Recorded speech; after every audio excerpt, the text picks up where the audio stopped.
All right, what I want to take a minute talking about here is the art of the clinical debate.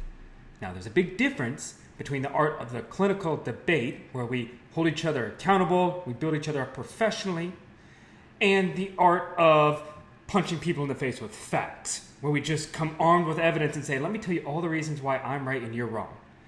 The former works great. It is a way that we can, like I said, hold each other accountable, and we can add to our collective understanding. We can draw in our own perspectives because we come with a lot of unique backgrounds, unique settings we work in. We've all read different material, some same, maybe we have different interpretations.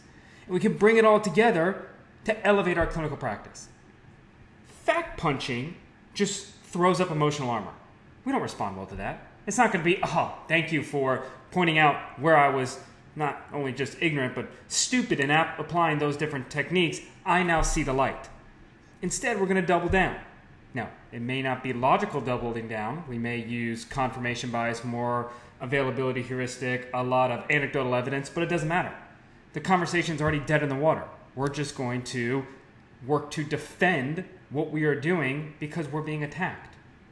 So instead of fact punching, instead of just bringing a bunch of evidence to showcase why you're right and why they're wrong, start a conversation by asking questions. Not in a snide, almost shameful inducing way of, why the hell would you do that?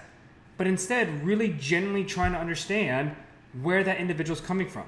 What is their perspective? Perhaps they see something that you don't. Perhaps they do have evidence that you don't, that even your own biases caused you to skip out on or miss. And so for us to have these clinical debates, which we need to do, they are so important for our clinical practice. My encouragement is that you first come asking questions. Seek to understand. Know the other person's point of view. And at that point, when you all are adding to the collective shared pool of meaning, if you will, you have this understanding of where you're all coming from, now you can start layering in, okay, here's where I may have problems with that. Here's where I may disagree.